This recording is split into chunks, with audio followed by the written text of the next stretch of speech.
Now at the 22nd Dr. NITU MANDKE Oration, our orator, Dr. Prasad Rajhans, Chief Intensivist, Dinanath Mangeshkar Hospital, Pune, is going to talk to us about development of emerging medical services, give a historical perspective, what we have today, and taking up people to the future. This is being presided over by Dr. Shanti Bandvaidya, retired professor and head Department of Anesthesiology, LTMMC Hospital Sign. And of course, our special guest, Dr. Tushar Medekar, senior physician and professor, Department of Medicine, Leelavati Hospital. Our chief guest, Lieutenant General Dr. Maruti, Honorary Vice Chancellor, Maharashtra University of Health Sciences, Nashik, will be with us, of course, electronically via Zoom. And of course, we also have, as usual, our coordinator for every efficient and well-done function, Dr. Jamshed Dalal, and the always chairperson, Dr. Kamandi.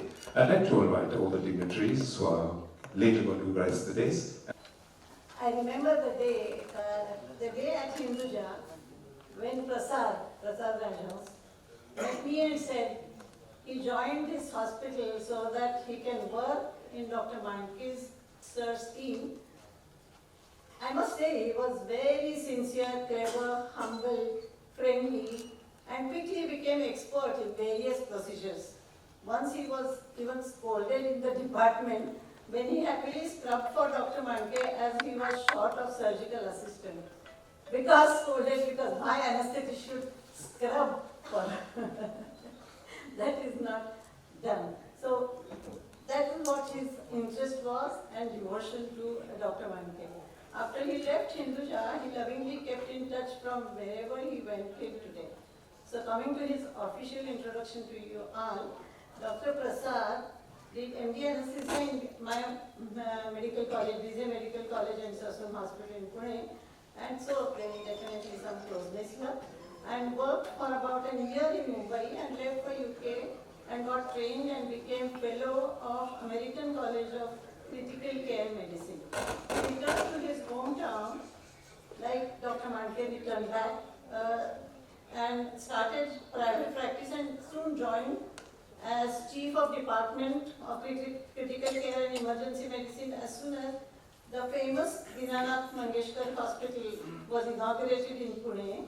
He actually contributed in designing, planning, training of personnel and protocol writing for the 110-bed hospital. His wife, Dr. Aarti, is here. She is a neonatologist looking after the NICU, at the same time looking after the family, parents, etc. I can fully understand her predicament.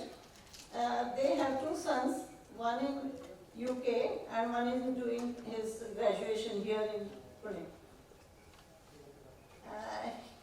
At present, Prasad is consultant in emergency medical services, Symbiosis Pune, RTC Pune coordinator of American Heart Association, medical director, Pune chapter, International Trauma Life Support, USA. So he is working and is connected with all over the world, we can say.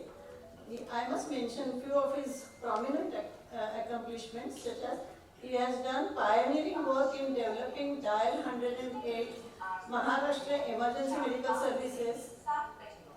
He designed and initiated the postgraduate diploma in emergency medical services at Symbiosis University in year 2002. He trained over 8,500 doctors in emergency medical services. Rajhans is past president of Society of Emergency Medicine India and also past vice president Indian Society of Critical Care Medicine. He is recognized teacher and examiner for DND Emergency Medicine, for Indian Diploma in Critical Care Medicine and FNB DND Critical Care Medicine and many more. He is also PhD guide at Symbiosis International University. Prasad has won Dr. R.V. Vadekar Award for Social Service in the Scientific Field, Lifeline Foundation Award for pioneering work in emergency medical services, Rotary Service Excellence Award for pioneering work in emergency medical services, I think these are just a few. I can go on and on, but we don't have that much time today. I must mention that after Dr. Mandke passed away, he and my brother Dr. Yogesh Gujjar were instrumental in naming Indian Medical Association building in Pune after Dr. NITU Mandke by speaking the building committee headed by Dr. Naurange and actually made it happen, and it is standing tall at Swargate in Pune.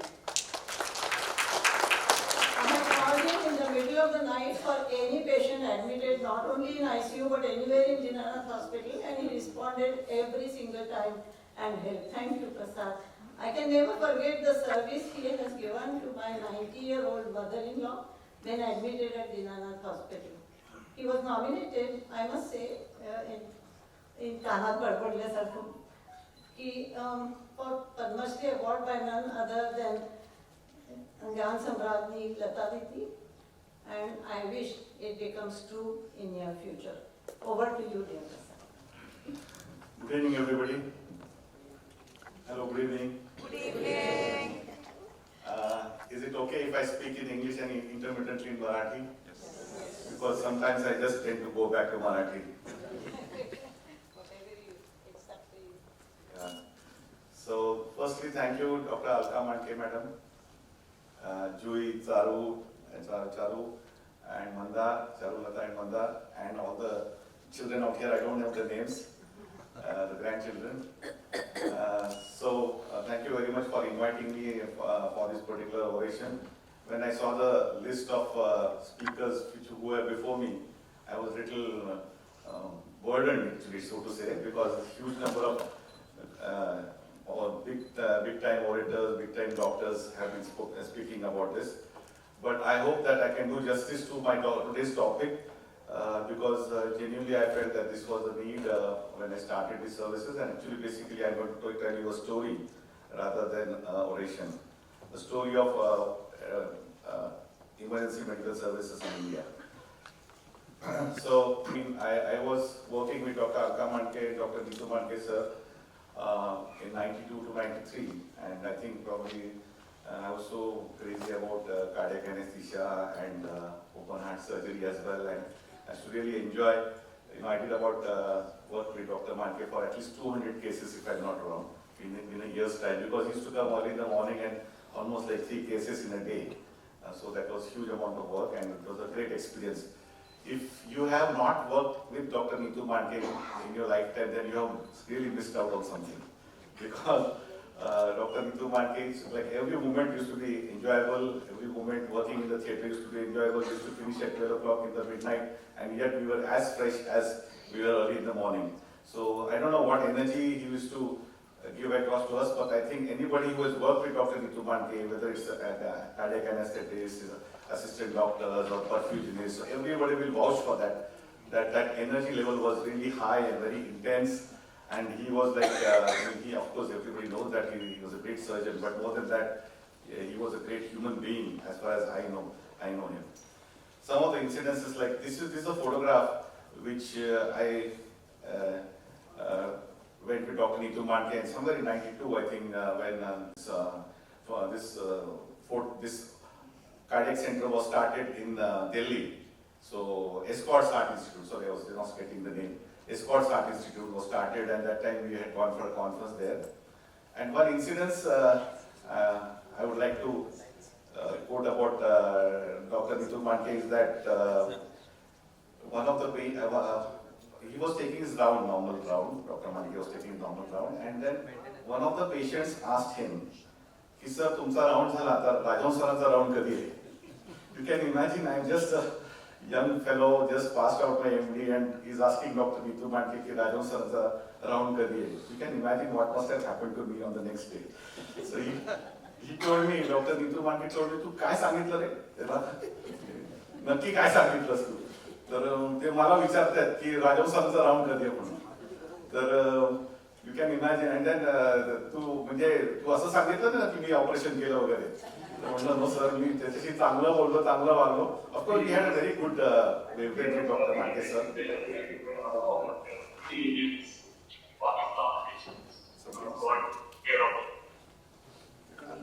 we had a very good relationship, and I used to really enjoy with him. And every time he visited Pune, he used to come and have a dabba with me, sit with me in my office. He used to ask me, "Kai karto sadhya, kai karto?" And he, he used to call me a lot of names which I cannot tell you. So he used to call me all kinds of names, very lovingly. And then one day, he told me, "Arey, Prasad, मला एअरपोर्टला सोडायचं." म्हटलं, "sir, तुम्ही एवढे doctor Neetu Mandke, एवढे famous cardiac surgeon, एवढे मोठे, माझ्याकडे scooter आहे, चालणार आहे का तुम्हाला? मी स्कूटरवरती सोडू शकतो." म्हटलं, "त्याच्यात काय म्हणे, डॉक्टर मांडकेंना गाडी पाहिजे." तर म्हटलं, "असले हे कोणी सांगितलं तुला?" तर म्हणे, "ठीक आहे." तर आम्ही स्कूटरवरती गेलो. जाताना while going we had this Joshi Vadewala was there. Sir म्हटलं, "वडे खायचे का आपण?" So we had some vadas. So in spite of being such a big person, renowned person in those years, he was absolutely great person. And then such a human being, such a humility was there. So I mean that was amazing. And असे सरांचे किस्से तर मी खूप जास्त सांगू शकतो, but my today's oration will disappear if I start talking about Dr. NITU Mandke sir. So I think Dr. Alka Mandke has given me about 40 minutes to speak. We are at 5:10 now, so hopefully I'll finish in time. Then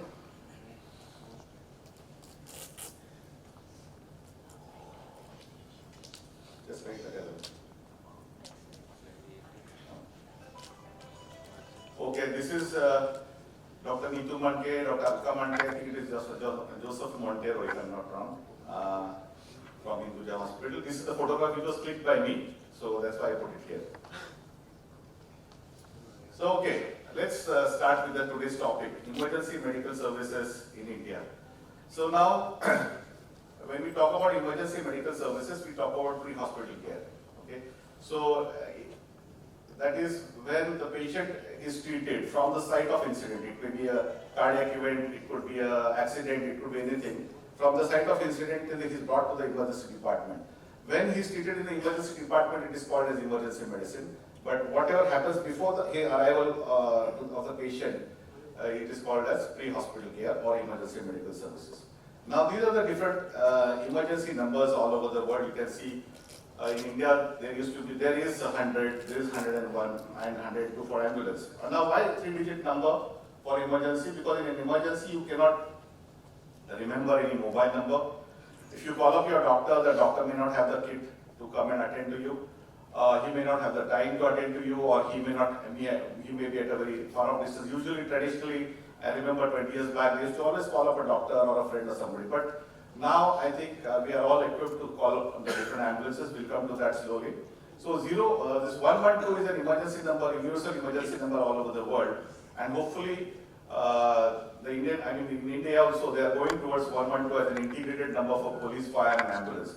Right now, all of you might be knowing the 108 number, emergency number. It may not be extremely popular in the cities as much as it should have been over the last 10 years now. In Maharashtra, it started in 2014, so it should have been there. But in the rural areas, it is called as Jeevan Dayini or Jeevan Sanjeevani. So, always I have this discussion, Napoleon started the emergency services and so many people start. There is always an argument, who started emergency?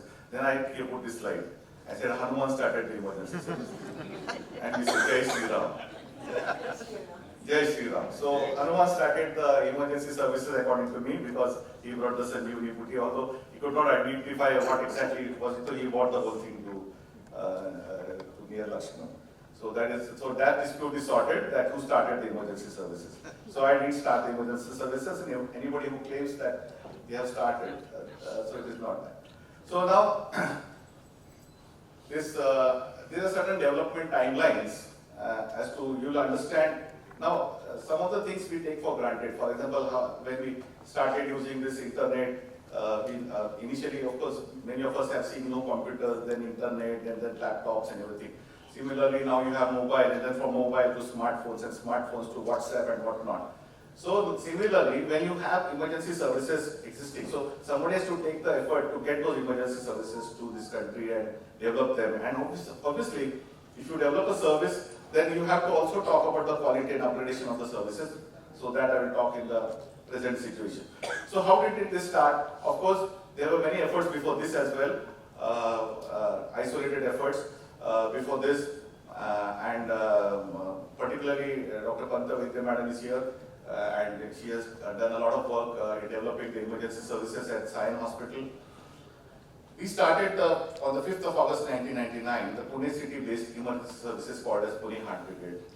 Then there was a network, this was a network of hospitals within Pune city where we had a 105 as an emergency number for the city of Pune, and we started a paramedic institute there. Then the next people to start emergency services at a national level, at an integrated level, were Apollo Hospitals, that is 1066 in 2002, Lifeline Foundation in 2002, Chikitsa Foundation in 2004, and EMRI. Now when EMRI launched this emergency services, that was the first statewide emergency medical service. It was started by Satyam Ramlingan Raju of Satyam Computers, and it was you can say that the first. So efforts were made before this, and then ultimately, so how I got connected to EMRI, that I'll come in the story. And then Angels of Kera and BVG EMS, which I've particularly associated for last 10 years, started the emergency services on 26 January 2014. Now, let's come to the story part. EMS Pune Origin. How did it start? So, well, Dr. Alka Mandke Madam mentioned that I was in the UK for some time, and I would like to tell you a story about UK. There was this incident where I had just completed my ACLS workshop, and I was just returning from Edinburgh to Cardiff, and there was an announcement in the train that let's say I'm sitting in bogie number 10, and so there was some incident in bogie number 1, and these are all interconnected bogies. Okay, these are all interconnected bogies. So there was an incident in the bogie number 1 where somebody had a cardiac arrest, somebody fell unconscious and unresponsive. So unresponsive, no pulse, and so maybe some first responders started giving the CPR, and in the meantime, the guard in the train. Announced that if are there any doctors traveling on the train, please come and help. And then myself and my colleagues who were there, we talked to each other. We have just learned on BLS, ACLS, and formally we know what is CPR and a high quality CPR and all those things. And we went there, and then there was this gentleman who was like unconscious, unresponsive, and then we started the cardiac operations, and then we continued, and until the railway guard actually had informed the next station, that so and so such an incident. And this lady who was a guard was very panicky. She was like shaking, and it was the first incident in life. Oh my God, what will happen? EAOs and all those things. And then surprising to our surprise is that bogie number 1, in front of the bogie number 1, there was an ambulance standing there with all the paramedics, and I was like, my God! And these paramedics just came into the bogie, and then they said, who are you guys? And then we said, we are doctors. What did you do? I said, we found out there was no pulse, a patient was unresponsive. We started the CPR, compressions and breathing we gave. Okay, fair enough, if you take over, then they intubated the patient, they did the defibrillation, they did the cardiac massage, they gave the adrenaline, the heart started, defibrillation was required, and the patient was shifted on the ambulance, and the next day actually I inquired, the patient was doing well and improving. So that was a good news. Now this thing, this ambulance coming on the station and all these paramedics jumping down, this was like a scene from the film for me as far as I was concerned. This is why I'm talking about 1994, 95. So that was a long time back where we used to call ambulance, ambulance would tell ambulance. एक लाल रंगाचे म्हणजे पांढऱ्या रंगाचा हत्ती त्याच्यावरती ambulance लिहिलंय आतमध्ये काही नाही. So there is no driver may be drunk, there is tire puncture repair, there is no oxygen, nothing like that. That is ambulance service. So that was the ambulance service. So then the best part is what triggered me to commit myself for this particular cause was when myself and the colleague doctor, we were walking back to our bogie, this British train, occupied by all the British citizens. They actually, because we walked around the platform, because we got down from we were walking by the platform, and there was a standing ovation was given by the British citizens for the 2 Indian doctors. So that was like, my God, this is a very big thing for me. Obviously, it is a big thing for us when you represent, because when you are outside the country, remember that you are not just yourself, you are representing India. It is not that you are Dr. Prasad Rajhans, you are representing an Indian personality or an Indian citizenship. So that was a trigger for me, I think. And I said, why this doesn't happen in our country? why it should not happen, why somebody doesn't do anything about it, why this, why that, and why. So something triggered, and maybe, destiny was there. It was calling my call. It was calling me that I have to do something. So then those days, Atal was the Prime Minister, and then I shot a email. Those days email also was very uncommon. And I shot an email to the Prime Minister's office. Obviously, it was not Modi's office, like they would reply immediately right now. But in those days, anyway, I shot the email. I didn't get a reply. But then at the same time, I told my wife, see, Aarti, I don't want to sit in UK and, just be another Indian citizen, an Asian citizen, working there, happily have a good life and everything, and car and bungalow and whatnot. But then I would not be able to contribute anything. And maybe if I contribute something for my own people, I'll be more happy. So I decided to come back and just packed up. So that Rajesh Kannada dialogue, and pack off. So pack off kar diya us time pe. So then we came back. And so this is the story started. Now, how did the EMS origin start? So we started discussing, I made this big ambulance kind of a project report. And then I showed it to Dr. Kelkar. And then I went to the university department, to a statistician, and to find out what are the statistics and all sorts of things. And then I tried to find out whether this EMS services was necessary and all of those things. And then one day, Dr. Kelkar, who is also one of my mentors, and like Dr. Mandke, Dr. Kelkar is one of my mentors, and he told me, see, Prasad, if you believe in something, and if you have got that conviction in something, then you have to just go ahead. Because what the statistician is going to tell you, whether ambulance is required, whether not required, you have to have a conviction and just go ahead with that. You don't wait for this. So, okay, I said fine. Then luckily, we had this Rotary Club. Now, this story is like you start with one ambulance, a small Maruti van, and from there, to reach to a dream of 937 ambulance in the state of Maharashtra, or to reach to a 35 state emergency service in India. This was like, when you start the journey, obviously you don't know such thing will happen in your lifetime. Probably you thought the next generation or the next generation will take forward your aim or whatever it is. But fortunately it happened for me, and I'm very grateful to God that He chose me to do this, and it also happened, grateful to God that it happened in my lifetime.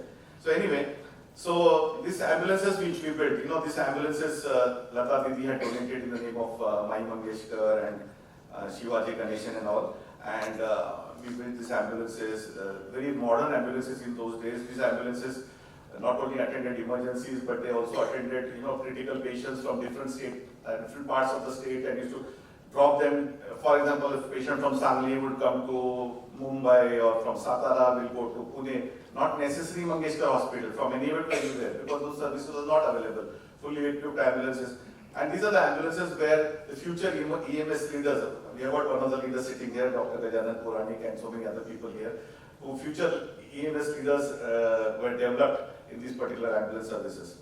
Now, this is how the ambulances look like in those days, the first two ambulances, which are very favorite to me.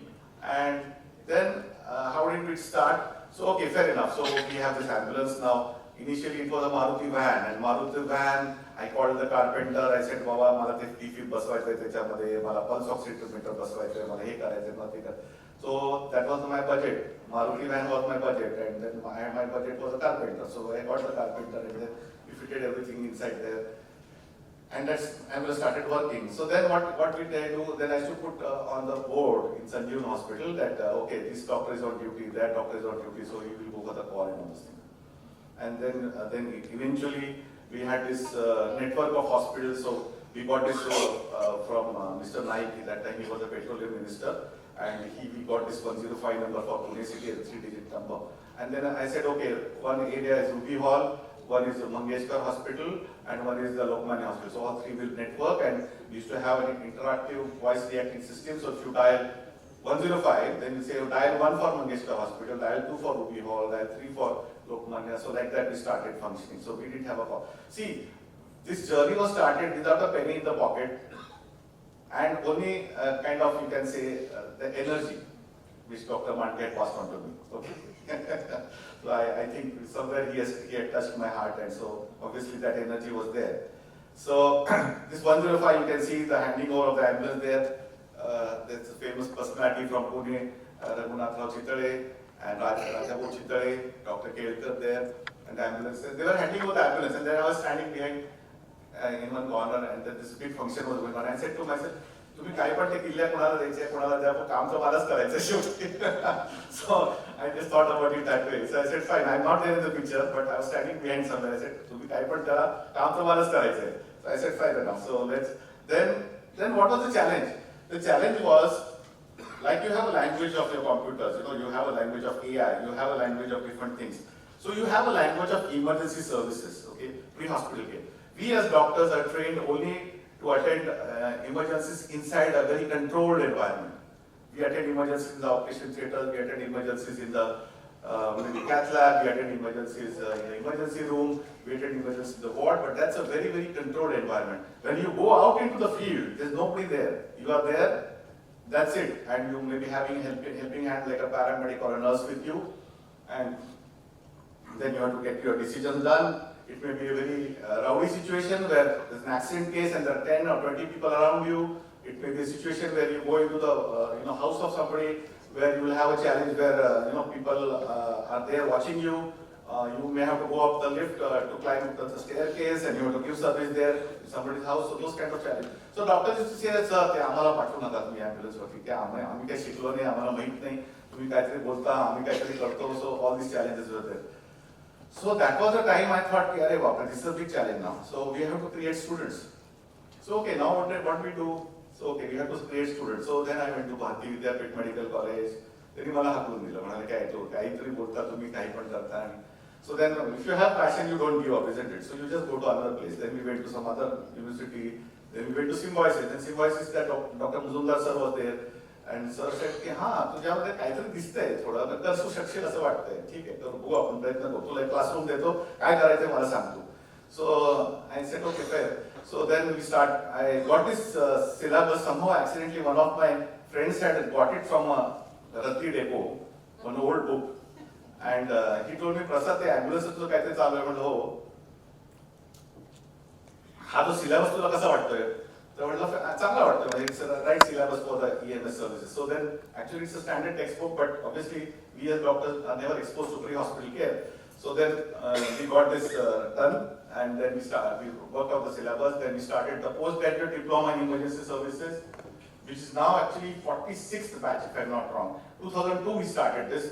Then of course I had learned my BLS, ACLS in the UK, the European Resuscitation Council, but then we got Dr. Subramanian, Bala Subramanian was very helpful for us that time. See, I mean, my lecture can go on for 2 hours also, but I have to compress it and condense it because everything has got a small short story, a small incident, a small narrative. But I cannot go into everything, but Dr. Bala Subramanian helped us getting the American Heart Association to India. So we were the first ITOs. Now, your American Heart Association has got around 70 or 90 ITOs, International Training Centers in India. But we were the first where we got in Symbiosis. Symbiosis, St. John's Medical College, Bangalore, and Apollo Hospital, Hyderabad. These are the first 3 international training centers of America. Now, everybody talks about BLS, ACLS, you should be BLS certified, you should be ACLS certified, so on and so forth. But this is how it happened. Then international trauma life support was something like pre-hospital care. Then PAS is pediatric. So these are all the these international courses one by one. Mind you, getting each and every course is such a challenge. You have to talk to them, you have to do the writing to them. Then they will send you some contract. Then you have to make that insurance papers and all those things, and then launch a course. So that was a challenge. So we did that. And so this is Dr. Bala Subramanian here, who's standing there. On his left side is Dr. Majumdar, and I used to wear a uniform. I was a little crazy at that time, I think. थोडा वेळ असल्याशिवाय काही हातातून होत नाही असं म्हणतात तसं आहे ते. म्हणजे you have to be a little mad to do something different in this world, otherwise you'll have a normal life. So I was a bit mad, so I used to wear those uniforms and all those things to motivate people. And then we trained about 8,500 doctors there, and that is how the story started. So we have an ambulance service, we have a 105 number, we have a paramedic school, and now the first batch of paramedics comes in, and guess what? Suddenly the passion starts on the ambulances, because I have trained these people for 6 months, now it is 1-year program, and now these passionate people, Dr. Sherke, who is now the Chief Executive Officer of Maharashtra Emergency Services, if you look at his photographs of 1999, 2000, you'll be shocked to see those photographs. He came from Sangamner. Is Dr. Sherke here? Not yet arrived. Yeah. He's on the way. So then you'll be shocked to see his photographs, but then that passion was inculcated. We call it as a EMS virus. So we infect people with EMS virus and then they get infected. Not like your GBS virus, which is there right nowadays, but we get infect people with EMS virus and they get infected and they get passionate. And that's how so this American Heart Association, I already mentioned, touched upon it. I have to have cover of a lot of slides. I'm looking at my watch as well as the slides, the ITLS course. Okay, so this I got an opportunity to represent our country. When I go out of the country, I say I'm representing India. That's it, full stop. Because whenever I go out of the country, I am representing India. And that is how it should be for everyone, I suppose.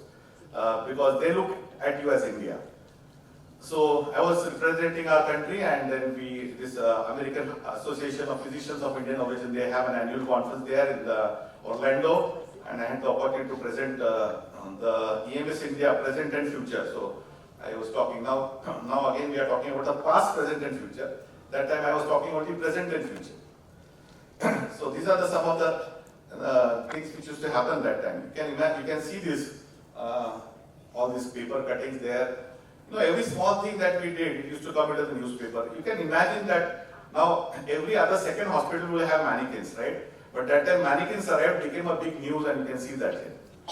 Like plastic figures to the rescue, and I used to write articles in the Times of India just to create awareness of pre-hospital care. I used to go on the television, I used to talk to people and create this awareness, and all these newspaper cuttings are there. You can see some of the photographs there, and you can imagine the Sunday Times front page, there was an article.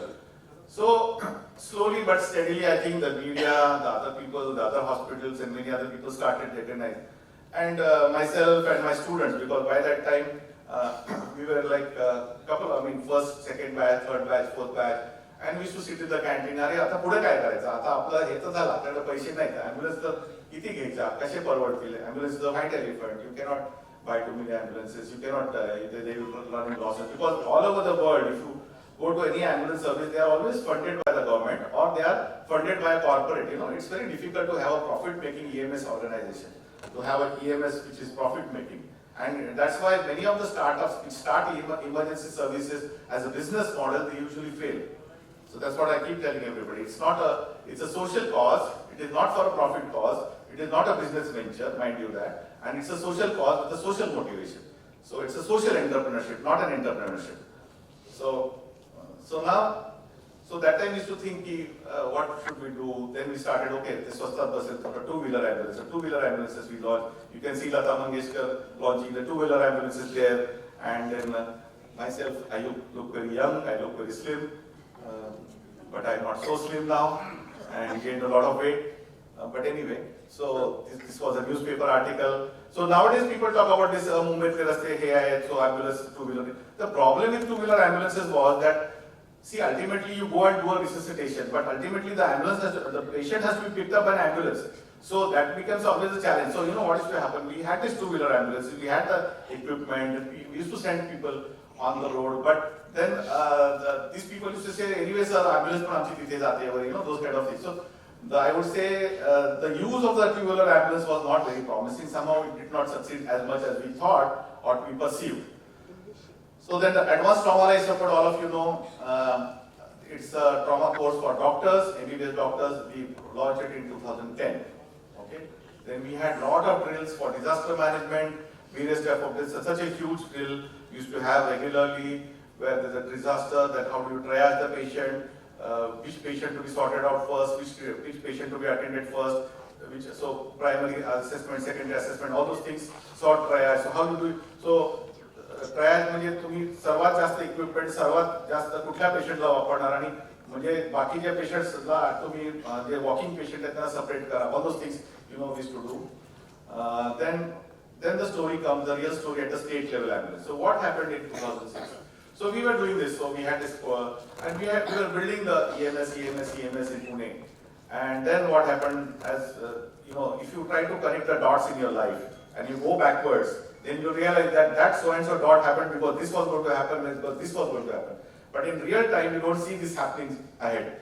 When you go back and you connect the dots, you probably see that there's a connection, or it was destined to happen, or somebody some external force, the god or somebody whom you super force, cosmic energy, is working for you. Something is working for you. Otherwise, this can't happen. So then we had this state level EMS services which was started by EMRI, Emergency Management Research Organization, in 2005, 15th of August they started it, and 2006 actually I joined them. So what happened was, you know, those days Satyam was like full of cash, so they had no issues. So they had a high-tech emergency center, they had a high-tech ambulance center, they had everything high-tech ambulances. But the main problem came when there was manpower to be deployed in the ambulances and training manpower. And then this Dr. Venkat Chengavalli, he started hunting. Then they started talking to Stanford University and various other people. And then say there's one doctor in Pune named Prasad, and he's doing some work in EMS, and so why don't you talk to him? So this Venkat Chengavalli came to me and then he said, hey, Prasad, you have to resign from Dinanath Mangeshkar. I said, huh? Resign from Dinanath Mangeshkar Hospital? No, sorry, I cannot resign. That's my base. I will do whatever I want to do, but that's my base. I'm going to not leave my base. So then what can you do? So I'll help you. No problem. I want to do something for EMS, but you don't ask me to quit. No, we'll give you a lot of salary, double salary, triple salary, 4 times salary. Sir, salary rehta to main UK chhod ke aata kya? So salary was not the issue. I wouldn't have come back from the UK. So then what should we do? Then he said, okay. I said, sir, I'll get all my bunch of students. I have got so many students with me now, so many passionate people, so many infected with the EMS virus. I can get all of them to you and we can work together. So from 2006 to 2009, I used to go to Hyderabad every month for 3 days. Okay, so they used to arrange for my travel and everything, and then stay for hotel and everything. And I used to go for 3 days and set up this emergency services, emergency service protocol, call center, and a bunch of my 40 students. You can see it here. So many students I gathered and they came with me to Hyderabad. So okay, so the EMRI started the services in Hyderabad. Now you can see, then what happened in Hyderabad? So Andhra Pradesh, they had started this emergency services. We were a part of launching of the call center, launching of the EMS protocol, launching of the training program, and whatnot. I don't want to go into too many details, but you can see the EMRI had started in Andhra Pradesh, and then that time our Prime Minister, Honorable Narendra Modi ji, was the Chief Minister of Gujarat. So he came to Hyderabad, he saw this model, then he said, okay, anything good I want in my state. Now anything good I want in my country, that's what he says, but that time I have to say anything good I want in my state. So he got it to Gujarat, so we went to Gujarat, then we went to Tamil Nadu, then we went to Karnataka, then we went to Rajasthan, Assam, whatnot. So fair enough, so this was going on and the students were there, every time used to get new students, because obviously we had built the torch bearers, isn't it? We had the students, so every time you want to, I always say that if you want to pass on something, you have to create a pattern of people who will carry the torch. You cannot take the torch yourself and go and light everywhere. No, you have to have a pattern of people who will carry the torch with you and then go ahead. So that's how it happened. We almost went to all the other states. And this actually, sadly, I remember this story regarding one of my students. But in those days, you can see now there are no bomb blasts. That time, so many bomb blasts used to be there. Mumbai bomb blast, this bomb blast, Ahmedabad bomb blast, and so many times we used to see those things. And we were used to this idea, kidhar bhi German bakery bomb blast in Pune. And we were used to this idea, kidhar bhi kuch bhi ho sakta hai. Delhi mein hua, Mumbai mein hua, idhar hua, udhar hua. So, you know, and you see this 2008 attack here in Mumbai, all of us, still remember that how it was a horrible thing which happened in Mumbai. And this is Mr. Parthasarthi. He's again, he's still there, he's working well. But these people who are infected with EMS, they were so passionate. They were on duty or not on duty, they will go for the EMS call. They will do. So there was a bomb blast in Ahmedabad. You remember bomb blast in Ahmedabad 2008, I think there was a bomb blast in Ahmedabad as well. And then this fellow was off duty. He went and said, no, I'm going to. So he went to the Ahmedabad Civil Hospital. He actually started resuscitating the patient, and as bad luck would have it, the secondary bomb blast they call it. So there was a bomb blast in the ambulance, and this fellow lost his lower limb. He was burned. So he was very, very critical. And that time, somebody called me from, my students called me from Ahmedabad, sir, this is the problem.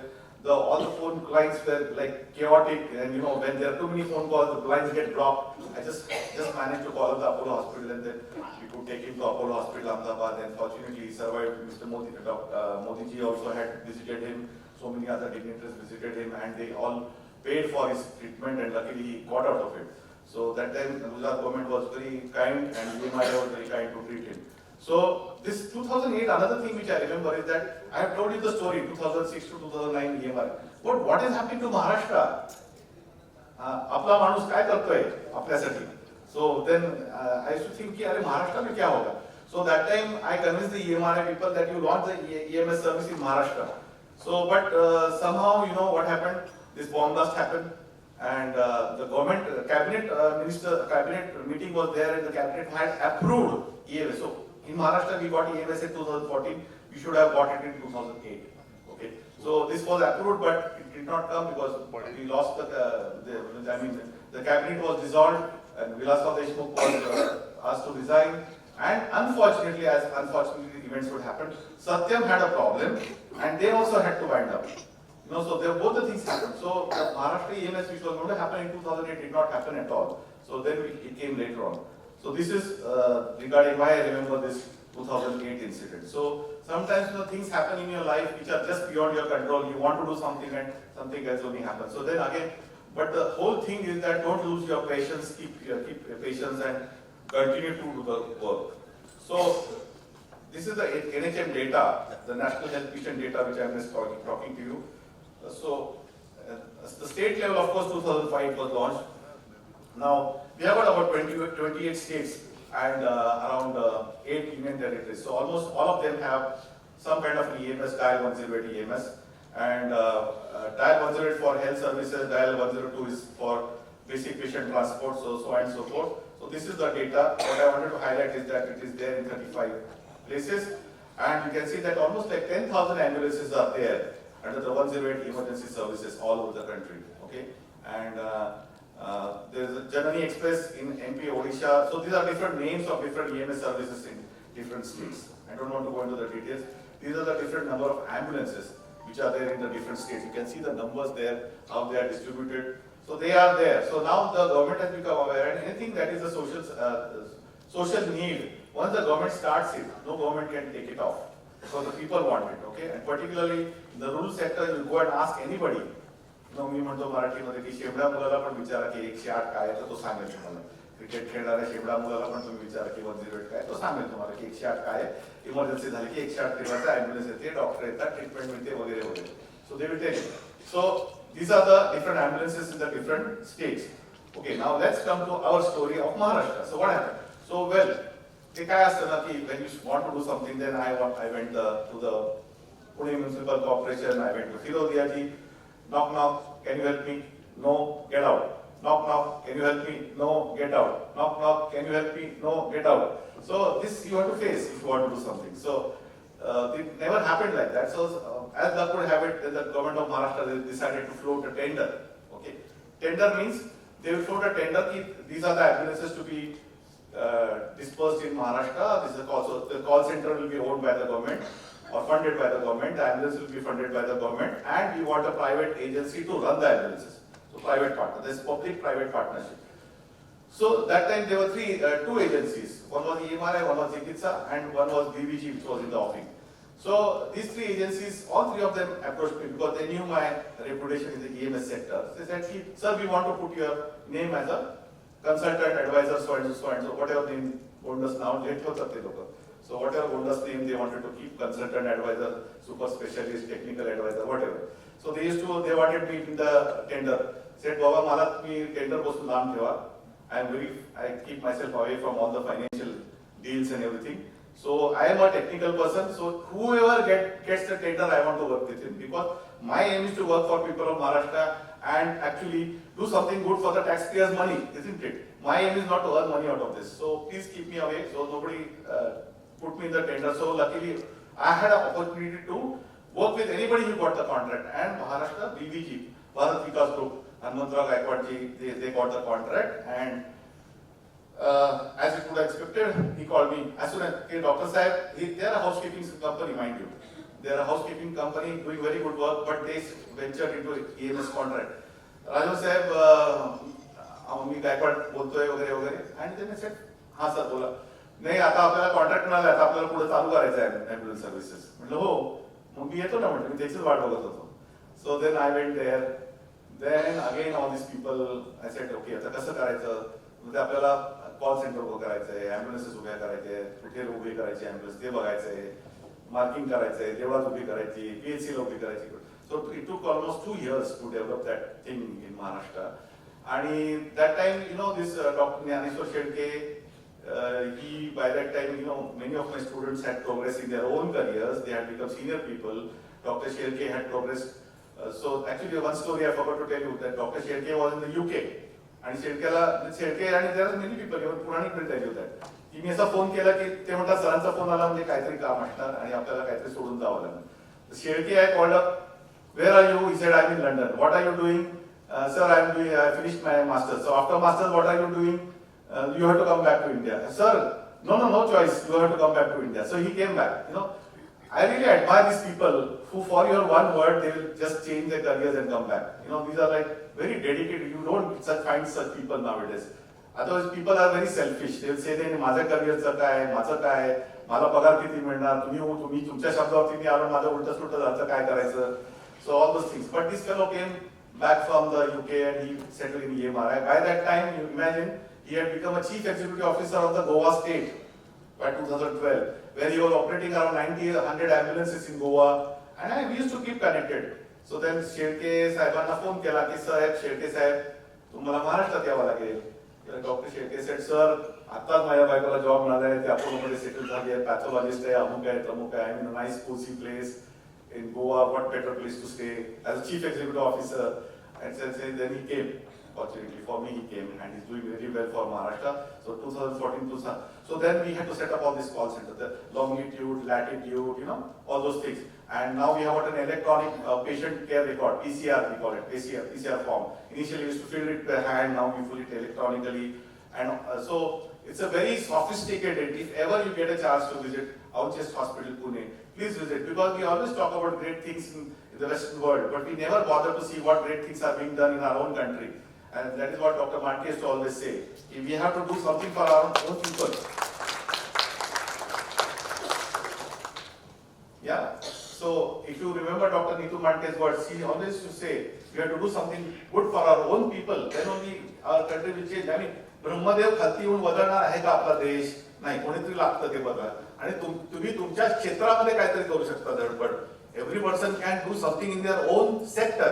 You don't have to change the whole world around you. You change the whole system around you in particular sector that you are working. So this Maharashtra Emergency Services we started, and it was a lot of challenge, and it is really sophisticated. Please go and visit that center. So now you can see this.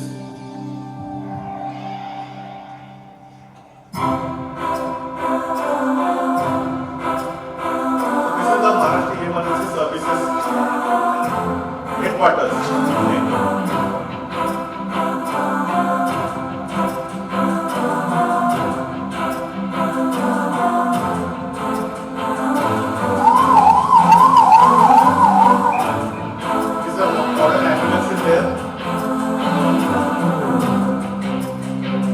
Proper call center where you can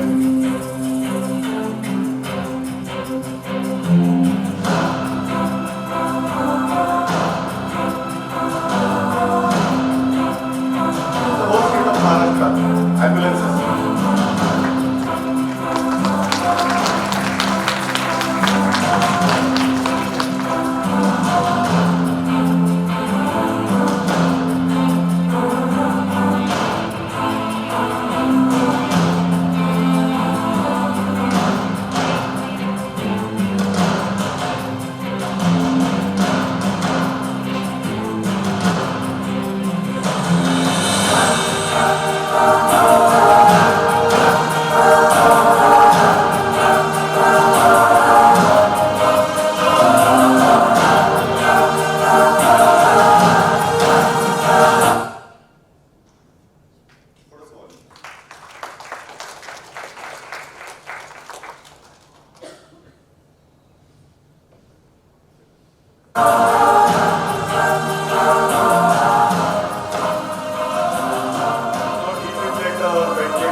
Response Center.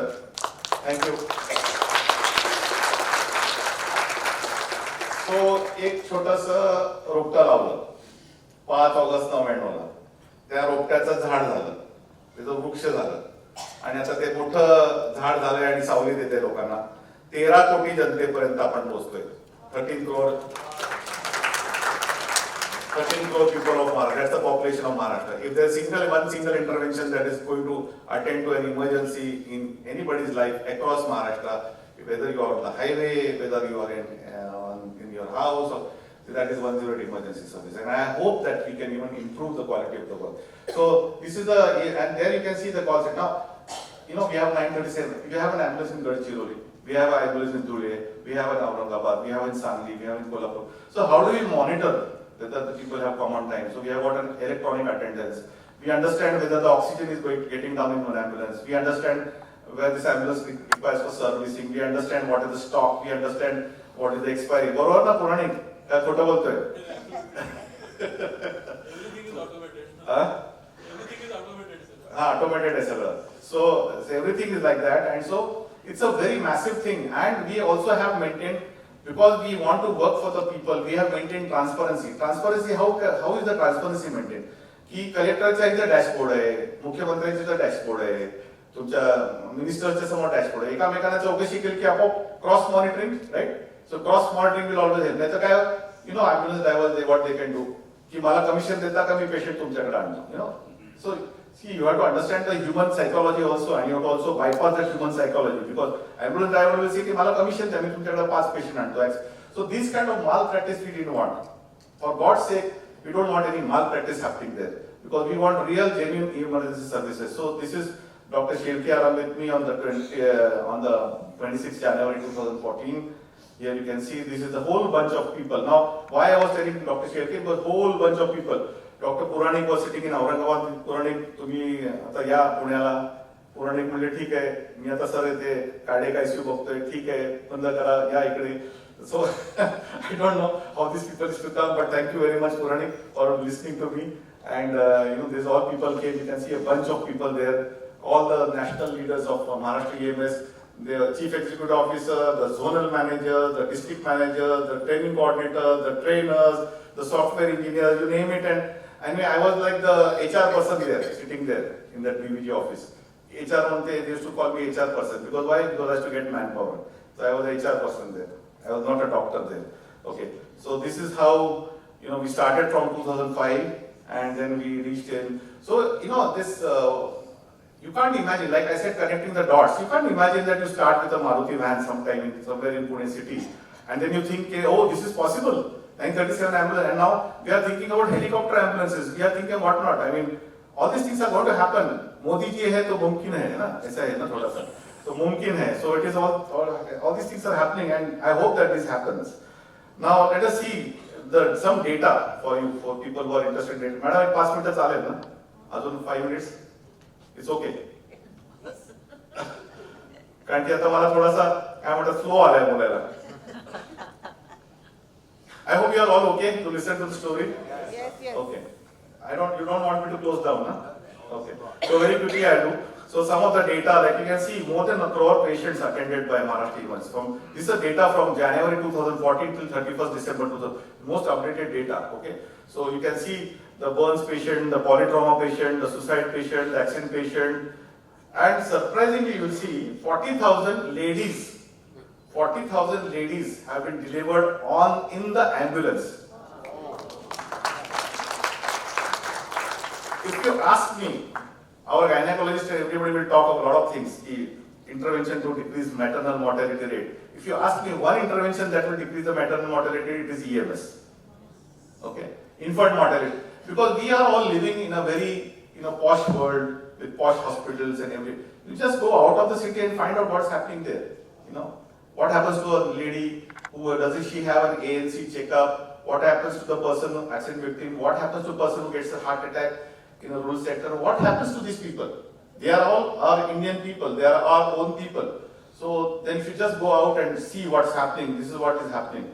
So this is the MEMS program. You can see maternal mortality rate coming down, infant mortality rate coming down, and you can see the number of handling of the EMS deliveries, 40,714. You can see there, right?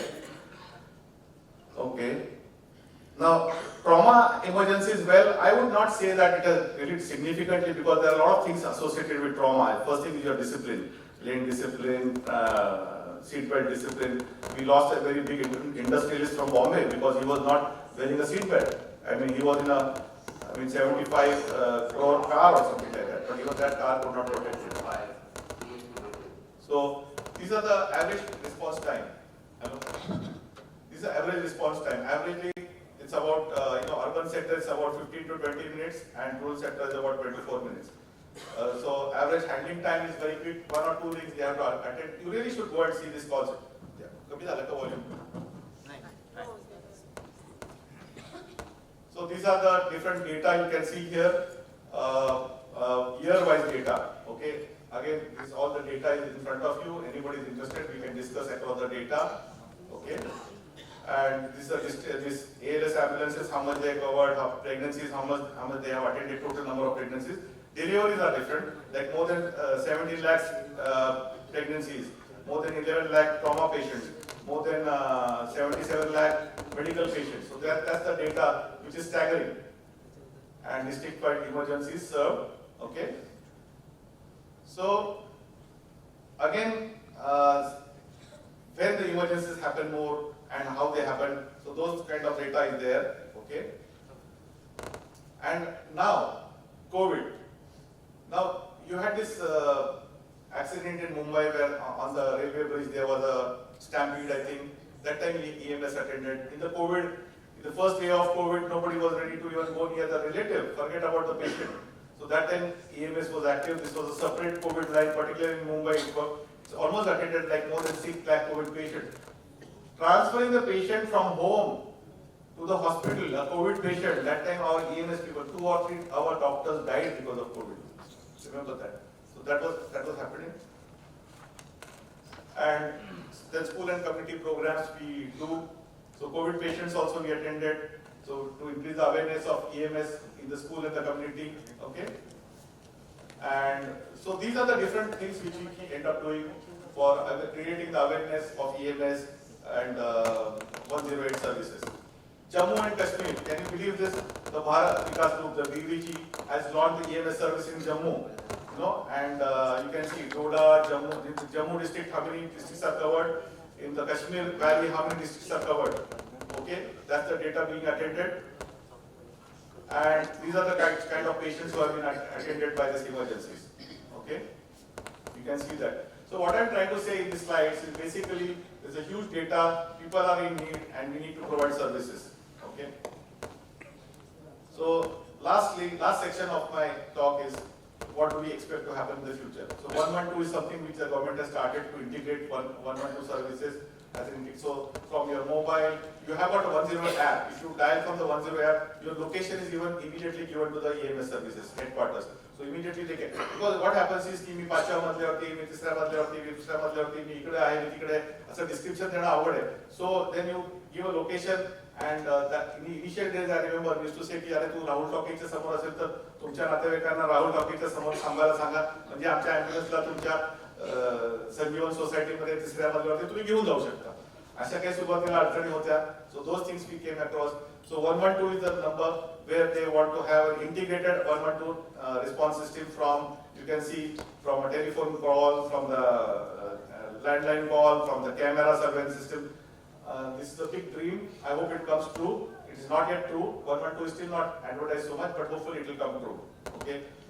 And then Good Samaritan law, if people want to help somebody who is an accident victim, the government and the court has supported that when you go and help, you are a good Samaritan, you will not be asked by the police, you will not be asked.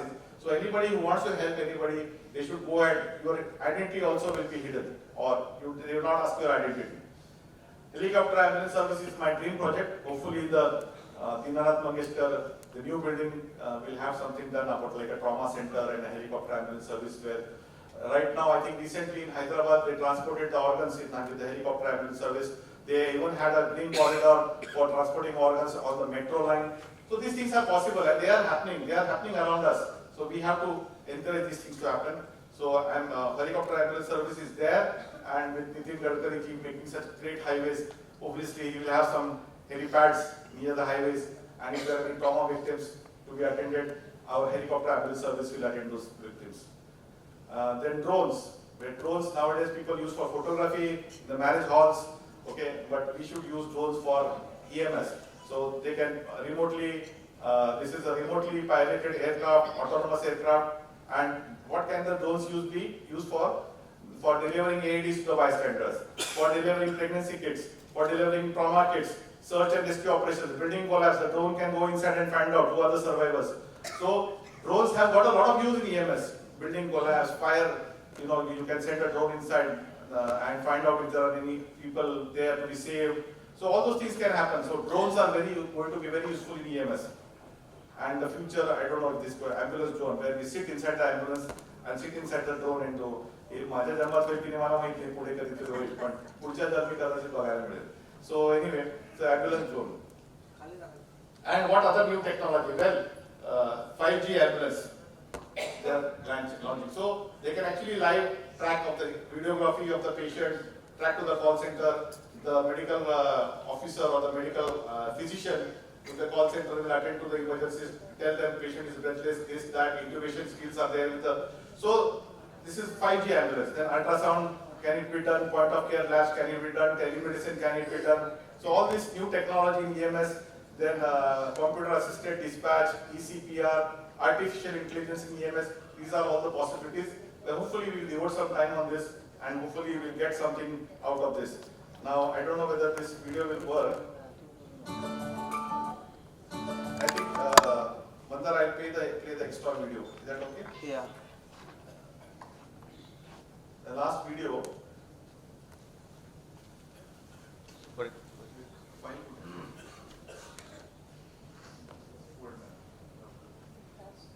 Too much.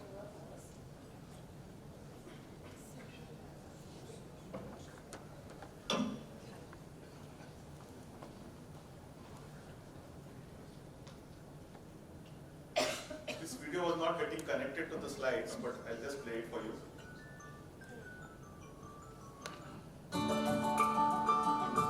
So this is all the short 3-minute depiction of the work which was done over 20 years.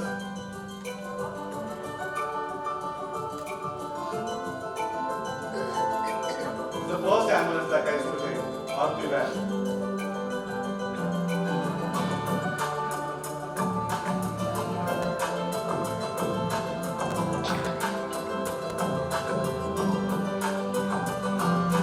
Ambulances. Our first Shivani Ganesan ambulance.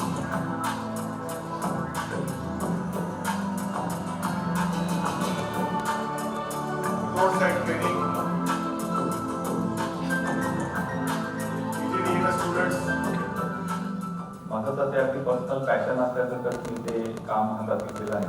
परदेशात मी जेव्हा emergency medical services बघायचो त्यांच्यावर काम करायचो 999 service बरोबर जेव्हा काम केलं तेव्हा असं कुठेतरी मला नेहमी वाटायचं की भारतामध्ये अशा पद्धतीच्या सेवा का नाही किंवा त्या आपल्याकडे असल्या पाहिजे.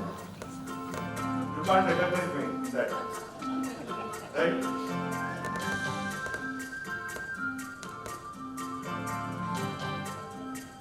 These are all the things that happened over the years. This film was, of course, done in I think 2010, 2011.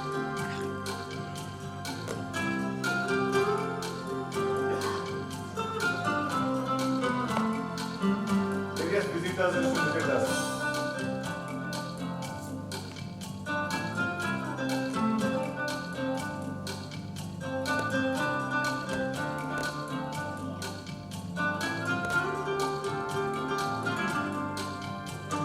I was completely mad about EMS, I think.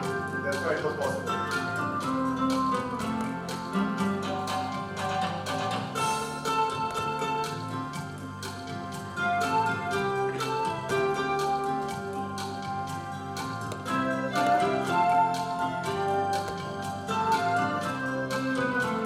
That's the 108 ambulance of EMRI. That's our team in EMRI.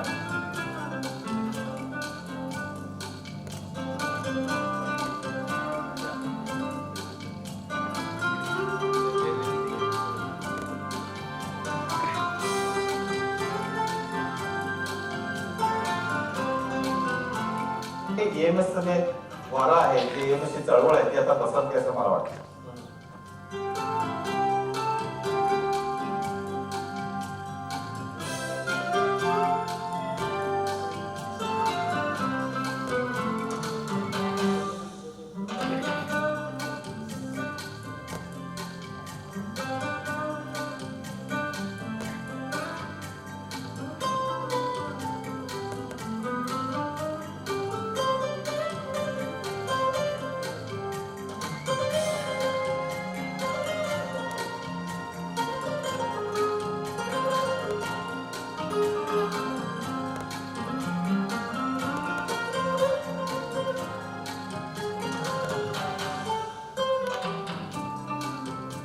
So that is 2010.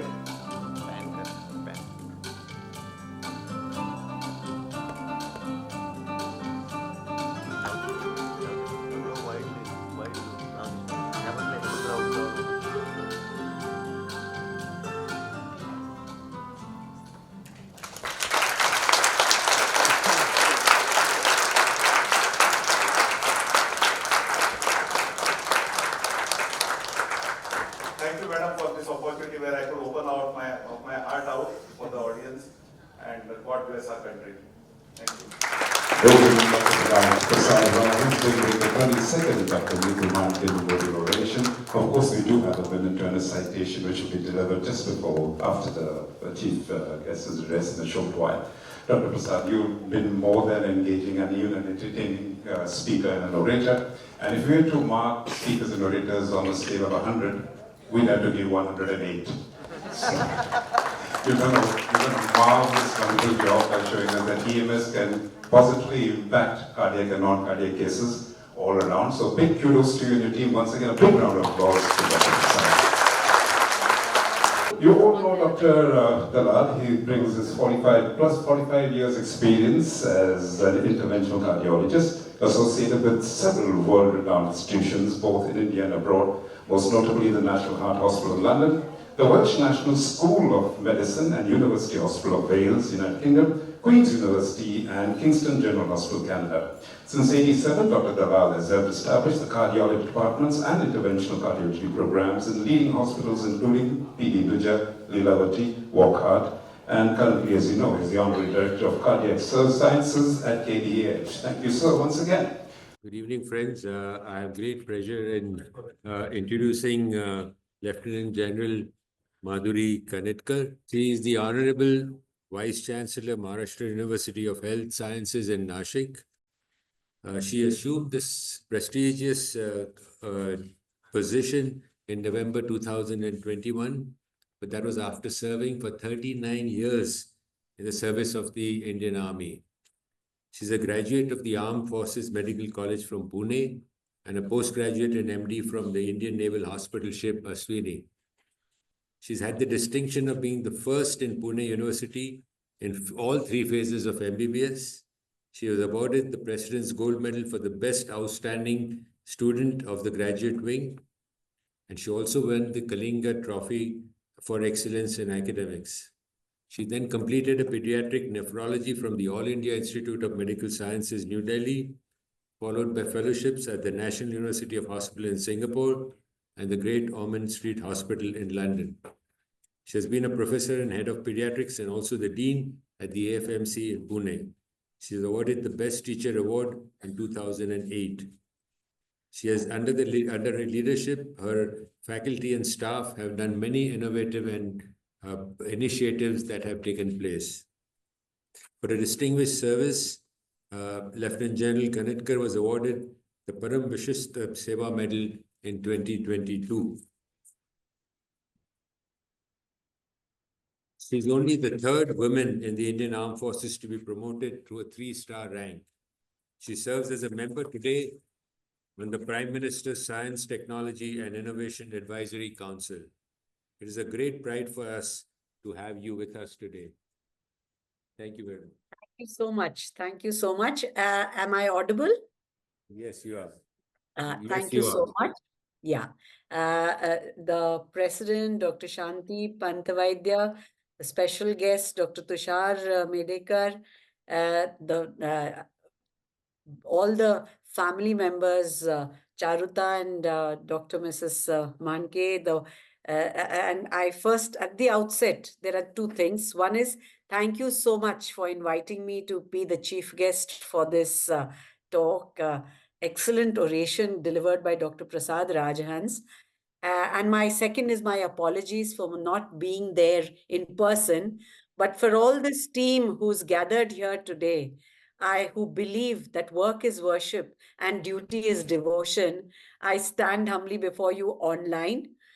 Part of this meeting where I am in Nagpur, working for the tribal people, where we are hosting under the university the first international symposium on tribal health and how to reach the unreached. So I think it's in this same ethos that this oration has been delivered today.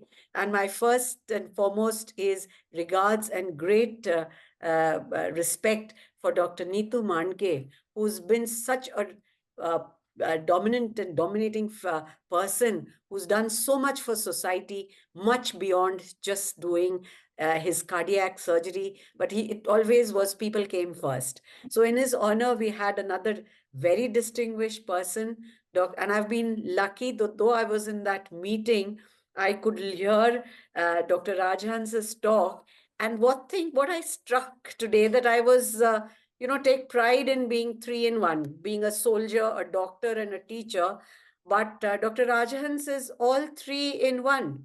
I could, when I saw his pictures, with his little stripes, which were very much like the naval uniform, and on a crusade and a mission, nothing like we in uniform, the doctors always say we are the soldiers who give the shoulders to the rest of the army, the shoulders behind the soldiers. But I think Dr. Rajhans is a pillar of strength behind all those who require emergency care. So that's his bit of a soldier where he bashed on regardless. Doctor, he is taking so much interest in all through dedicated to emergency care.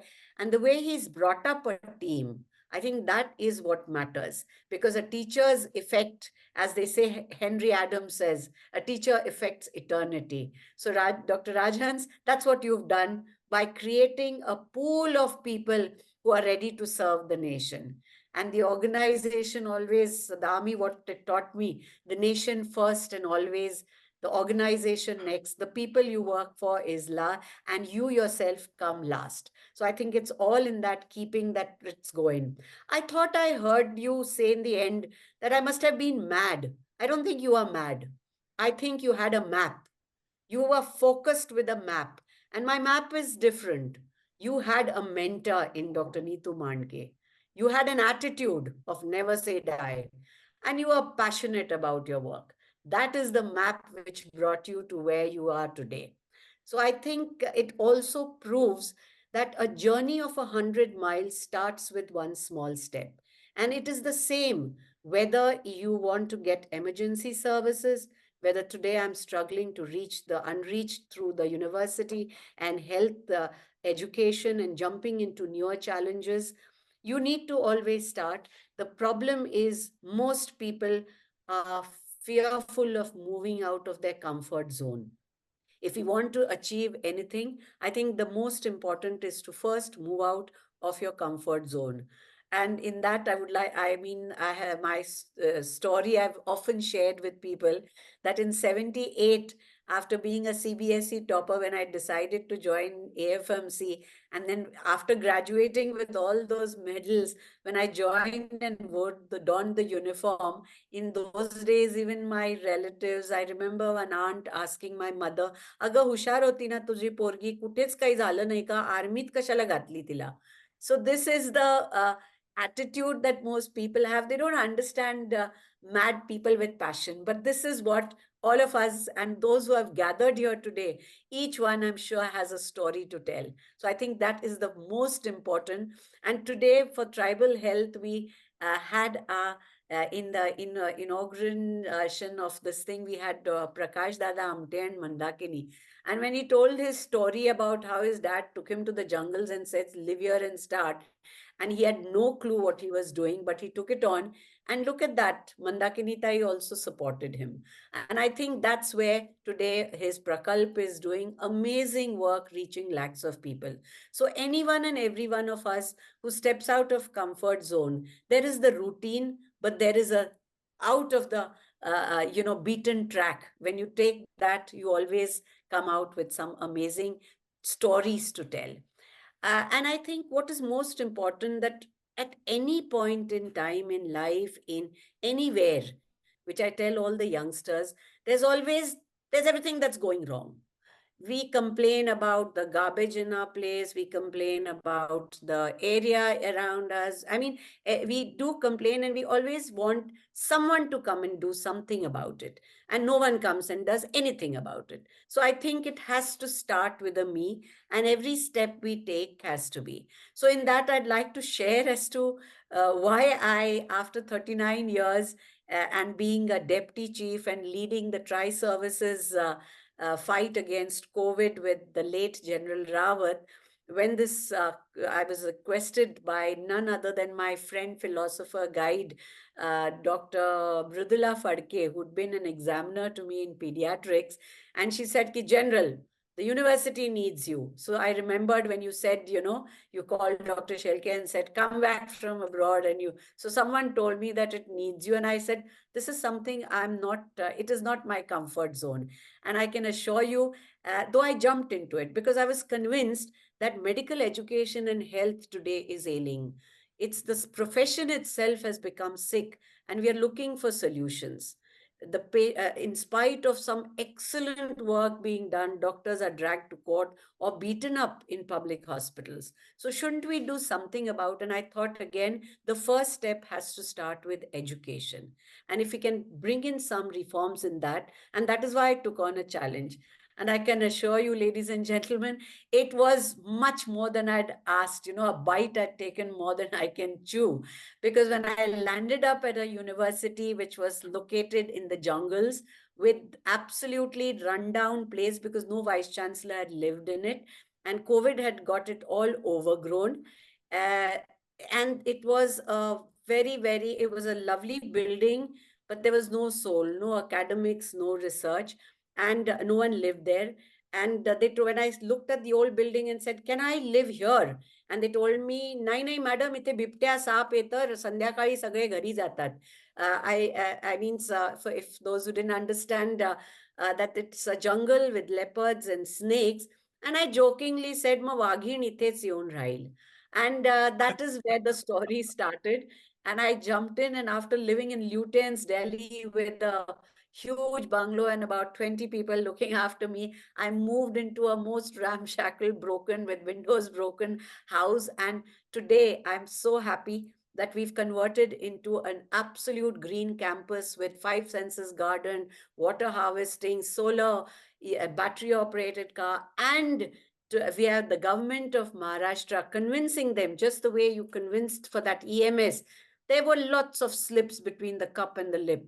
But today the government has brought out a GR, and we are setting up a center of excellence under the university as a Section 8 company. The future has to be taken into our hands.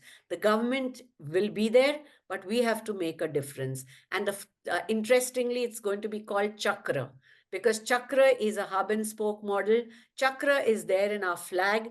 Chakra is there, part of Ayurveda. I feel we have to have an integrated approach, but Chakra is an acronym. It is a consortia of health, applied knowledge, and research with autonomy. And that's going to be the Section 8 company, which is going to slowly, initially 5 medical colleges, the same government colleges where we've all studied, and the alma maters are all run down today. They need to be revived. So we are going to see how we can do that, breathe a fresh air, and I'm sure I would be able to call on a lot of alumni who will come and contribute in different ways and make a difference, because let's start that with our own self. I love the last slide because I think that is what is important, that we have to keep innovating. We have to keep finding solutions. Emergency medical service is the most sought after and most required. It is that first golden hour. If you want to have people get the best of it. It has to be best emergency medicine. And the second has to be when they first come into the hospital, the experience. Those, in the government hospitals where they wait for long, there are no water, there's no one looking into where they are living. I mean, that puts off people. People from rural India, from the tribal. I was talking to Dr. Prakash Amte and his whole family devoted there. They said, tribals come to us and say, Sharat Pathu Naka. We don't want to go there. We have no one to look after. We'd rather die here with whatever you can do. So I think these are the two most important things. To reach the hospital is the first thing, the this thing care. And once they reach there, how they are received, how they are looked after, and we need to ensure equitability. And today, there's a huge divide between the haves and the have-nots. I think all of us, if you see, the haves are 20, probably 20%, the have-nots are 80%. So each have has to take care of just 4 others, and we'll all be there. You have to just give me 5. That's going to be a motto. And if each individual just takes care of 5 more at 5 times, I'm sure we will have a big difference. So I think this is what I would have loved to share with you. I wish I could have been there in person, but thank you once again for letting me join you all online. My regards, my prayers and well wishes to Dr. NITU Mandke and his family who are taking this legacy forward. And may we have many more Dr. Rajhanses who will all be doctors, soldiers, and teachers and take our nation abroad. Jai Hind. Thank you so much. Moving on, ladies and gentlemen, it's now time for our president to address. But for that, truly special person will step up to talk to us about it. In a family surrounded by doctors, he's decided to forge a path on his own to anything but with medicine. So he's sought out many, many avenues. He's done tourism, adventure, even teaching young persons how to view the sky with astronomy telescopes and much, much more. He's a robotics engineer by one of his qualifications, but right now he is developing extremely valuable pieces of curated property in Lonavala. So if you're among the elite and rich, you need to get in touch with him. Ladies and gentlemen, without further ado, please welcome to introduce our president, Mr. Mandar.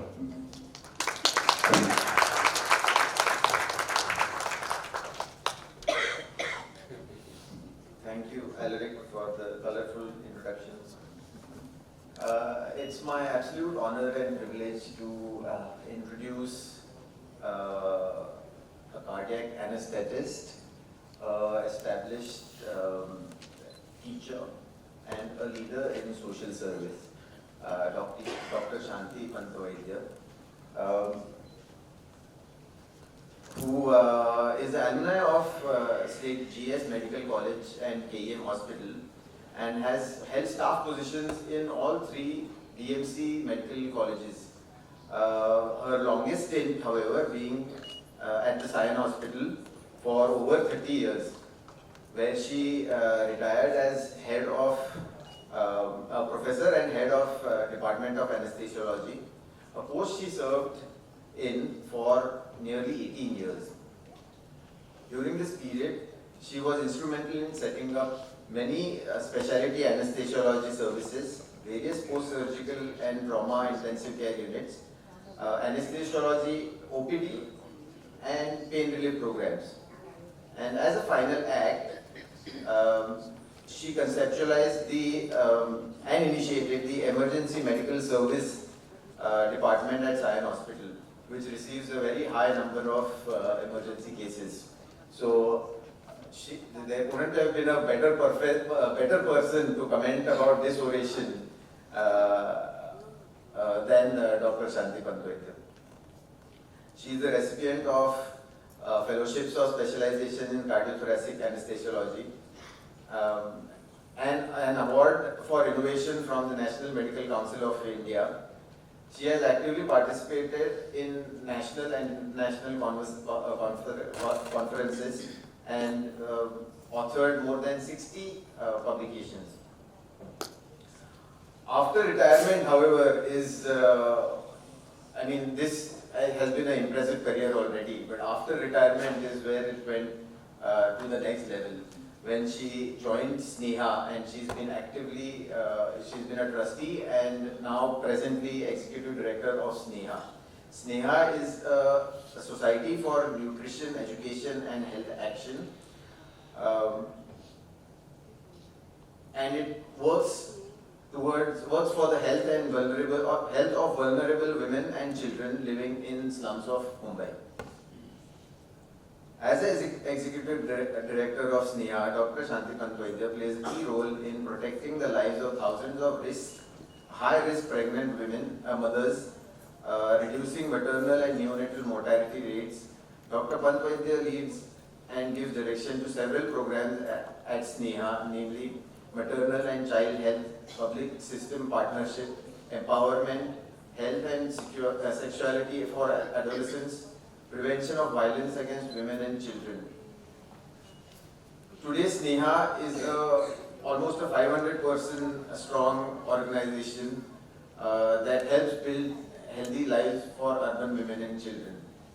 Dr. Pantvaidya, I would request you to come and say a few words about the oration. All the honorable members of the stage, Dr. Prasad, and ladies and gentlemen. I know it's been a long day, and we heard a lot of wonderful stories from Dr. Prasad, so I'll try and be as short as possible.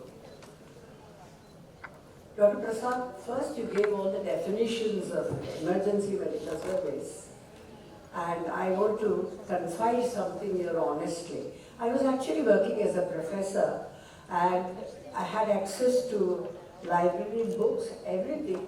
But when I was assigned the task at Sion Hospital to start what is called an emergency medical service, I went by the flow and started the work. But it was, let me tell you, one of the residents who was helping me in that brought to me to my notice merely because of George Clooney in ER serial. He said, ma'am, what we are doing is not emergency medical service. This is just emergency department. If it is associated with the pre-hospital care, then that becomes emergency medical service. But anyway, the misnomer has stuck with Sion Hospital. It is, I think, I have seen to it that the board is written emergency department and not emergency medical service after being taught by George Clooney, none other than George Clooney. But it is a misnomer. So that's my first learning. Of course, it has been a very awe-inspiring journey that you have had. And I will not comment anything except applaud at the way he has responded to the needs, and he has gone about it step by step ahead, facing all the challenges, but never looking at the challenges as challenges but as opportunities. And he has gone and he has brought in a protocolized service, helped to set up a protocolized service with a lot of capacity building, working hard for developing the resources that are required. Ambulance may be, equipments may be, but most importantly, human resources. And what he had kept, I think, quite a bit of a secret, and that's my criticism today, is that he has got such a large data. We just saw a glimpse of those numbers, but they speak volumes, and there is so much learning in that data that I think we need to have another oration from him. Because that data requires analysis step by step. Because suppose we say response time, average he has given, but that has to be split into so many to solve and to go further ahead in the problems that we face. So I think the data analysis requires a lot of further things.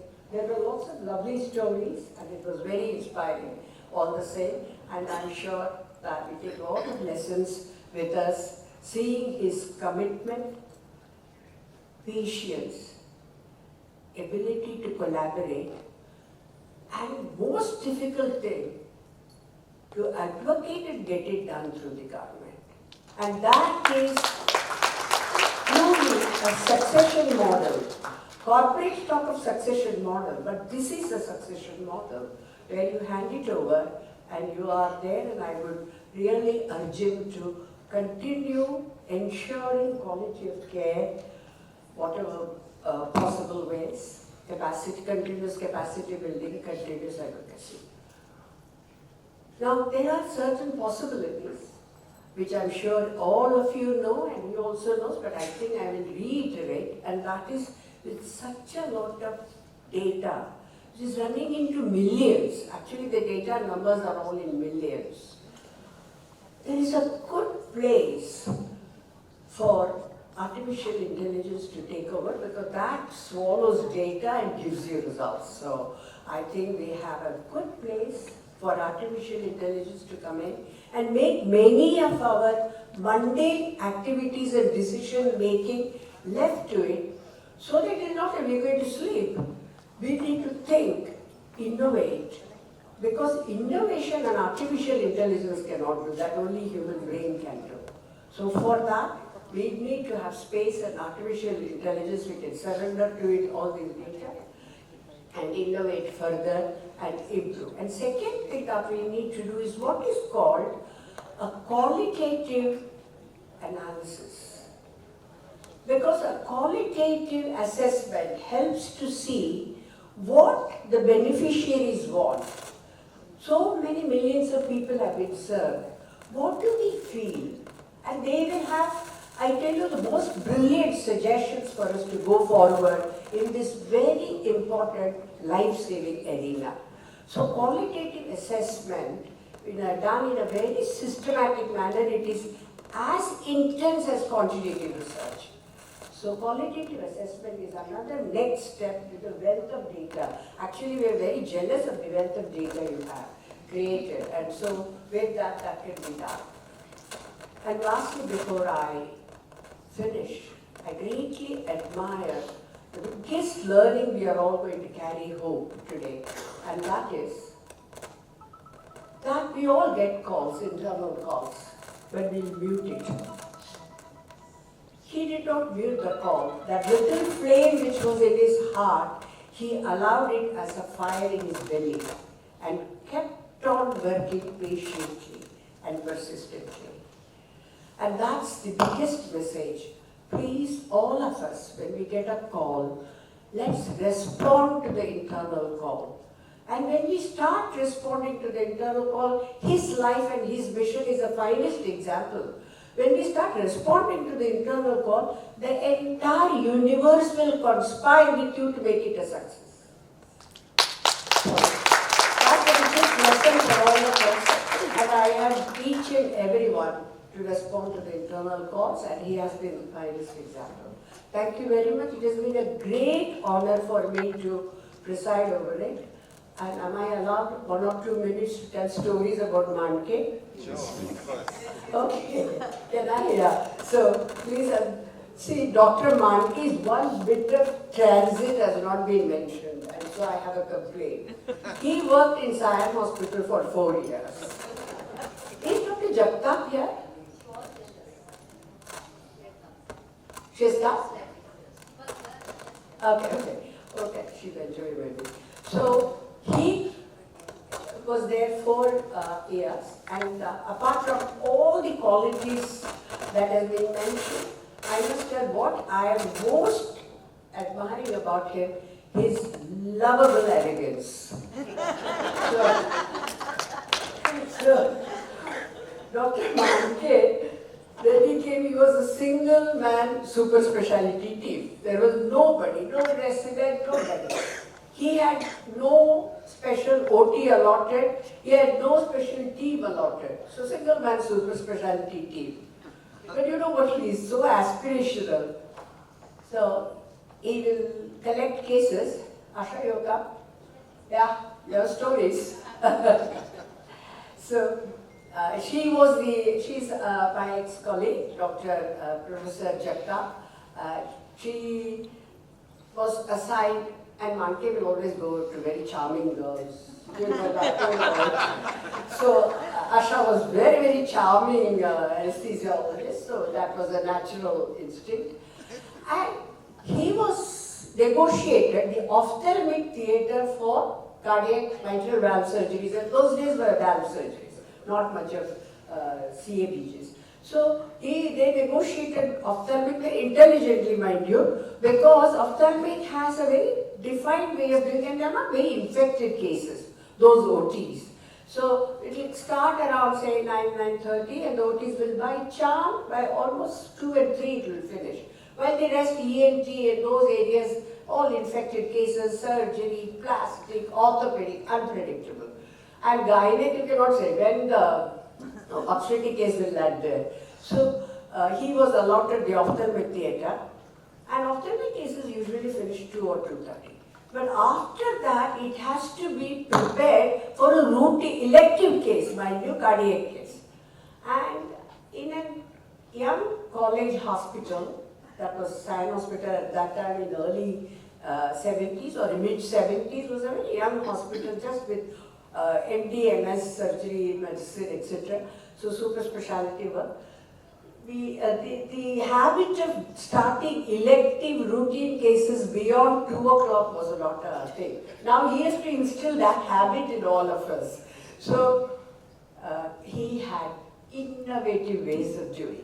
First thing he will do is take Asha and these technicians and others who are important, because the nurse has to prepare the OT. So they will be there. He will go and they will play a game of table tennis. He will engage them playing table tennis till the call from the OT comes saying the theatre is ready.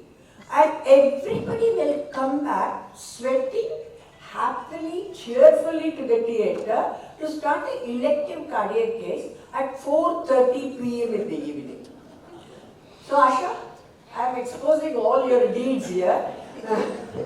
And then they will go on till about 6 and 7 and 8 o'clock. So this is Dr. Mandke, extremely innovative, very friendly. He knew the ways of the world. And I think this is a method which we people should adopt when such hospitals have their theatres and elective work going on from morning, I think 7:30 to maybe night 9:30, 10, 11. We should have games of table tennis in between, because it gives such a load of endorphins in you that people are in such great mood and great outcomes come out of those cases. Anyway, that's my story about Dr. Mandke's in 4 years what I learned. Great regard for him. We miss him. Thank you. I'd like to request on stage yet another member of the Mandke Parivar. And she is very busy in her professional life. She works between Surya Hospital, Nanavati Hospital, Holy Family, Saithi, Breach Candy as a consultant laparoscopic and robotic pediatric surgeon. Plus also she manages her own nursing home, which is GT Healthcare at Santa Cruz West Bay. And without further ado, Dr. Jui Mandke. Good evening. It is my absolute pleasure to introduce our special guest, Dr. Prasad Rajhans. He completed his MBBS from St. GS Medical College. He stood first in first MBBS. He also received many scholarships. Dr. Louis Borges Scholarship, Dr. M.B. Raut Prize, Gopaldas Mirchandani Prize, Yashwant Nadgir Prize, Sudhir Banwal Memorial Prize, Clementina Desai Scholarship, K.K. Munsiv Memorial Scholarship, Chaturbhuj Godandas Scholarship. Just imagine after one exam, first MBBS, to get all of this. He also stood, he went on to do MD Medicine, as everybody in this room does know, where also he stood first in Mumbai University. And again there's a list. But he was awarded the Nusarwanji Surveyor Scholarship and got the Dr. C.S. Patel Gold Medal. After all of this, he travelled to Kent, UK to gain further experience and get his MRCP exam again at the first attempt. It was very difficult at those times. He was then awarded the FRCP degree. He is known, and I've spoken to a lot of people because he was not forthcoming with all of his own qualities. So I spoke to a lot of people. He is known as the teacher of teachers of medicine. He has been teaching medicine for nearly 50 years. First in KEM Hospital, where he served from 1983 to 2010, and then in Lilavati Hospital, where he is attached till date.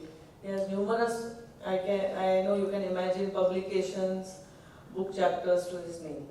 I remember Baba saying, if no diagnosis can be reached, so when we were in a car, somebody has called, please send to Dr. Medekar. He unravels the mysteries of medical illnesses to reach a diagnosis. I would say much like the series Dr. House. Let us welcome Dr. Tushar Medekar. Thank you, Sri. Chief guest, Dr. Dinanath is not here, but today's orator, Dr. Rajhans, members of Dr. Mandke's family, dignitaries who are sitting here and in the audience, and ladies and gentlemen. Thanks, first of all, to the organizing committee to give me an opportunity to come as a guest of honor at a prestigious oration in the name of Dr. NITU Mandke. Dr. NITU Mandke, all of us know, is known for his deft cardiovascular surgery. But what I'm going to talk today is NITU as a friend and as a human being. My first encounter with NITU was way back 50 years ago when I was a resident in medicine, doing my MD medicine. That time my emergency used to be on Saturdays, and since Sunday was a OPD holiday, our emergency used to be extremely heavy. We used to have a lot of admissions. So after stabilizing as a registrar all the acute admissions, I would go with my team to the mess for dinner, which was around about 12:30 in the night, probably 1 a.m. The mess was in those days managed by a portly Goan by the name of Morris. And I'm sure all the GS candidates here will probably know what is Morris's mess. He would know exactly whose emergency it was, and he would keep the dinners of various people ready. So it is here that I met this man with bushy moustache, and all of us already tired with the massive work. He would come and just enlighten and enliven this the entire place with his jokes, with his various episodes of various patients. He had this peculiar habit of starting every statement with the obscenity starting with the word "her," which I cannot say here. But it was fun, it was real fun. And the rest of the emergency was therefore become very light because of NITU. After 1.5 years of association like this, we again met when I became the consultant physician at Lilavati, and he was the consultant in cardiovascular surgery. And because I was honorary at KDAH, I used to finish off my rounds very early in the private hospitals and go to KDAH. So I would enter Lilavati somewhere around 7:30 a.m. at the same time at which NITU would be entering. And many times we would be there together. So lots of chatting would occur in that short time. One day he just looked at me and said, "To the port solid badte rahe." What can I do? I am helpless. Then I looked at him and I said, "You are as it is for all these years. How do you manage that?" You know what he said? "Tushar, मैं खाताच नाही. I don't eat. मी काही खात नाही." म्हटलं कमाल आहे, तू न खाता हे करतो. But he had that inner urja, he had that inner strength, that inner energy. And that became obvious when one of my patients became very sick in the night. I got a call that patient is in, she was a valvular patient. In those days we used to get a lot of valvular patients. So she was in pulmonary edema, so I called up NITU and said that NITU, she probably requires an urgent valve replacement. In the middle of the night, this man just very calmly says, send her to one of the hospitals where he was attached. You will have to call my assistant, Dr. Nan Kumar, is here, no. Dr. Nan Kumar is now a cardiovascular surgeon in his own right and attached to Leelavati. So you speak to Nan Kumar. And things went off so well. He came, he stabilized the patient was operated, and the patient was absolutely fine. And the same thing with so many other patients. One frail lady I remember, she had triple vessel disease, and I referred to NITU. So NITU sent her back and said that, Tushar, I'm not going to operate. I said, why? She said, no, she won't be a good candidate for surgery. She's too frail. You look after her, you are the best medical treatment, and I'm sure she'll do well. And believe me, she lived for 20 years after that, just on medical lines of treatment. Tremendous amount of foresight, I don't know how. So this was one of the most important aspects he had as a surgeon, when not to operate. This is what good surgeons are made of. When he operated on Hindu Hriday Samrat Sri Bala Thackeray, he had become a sort of a idol and very famous. Our family has a rotating Ganpati, that means it goes through 15-20 families, and therefore each family gets a Ganpati after 20 years.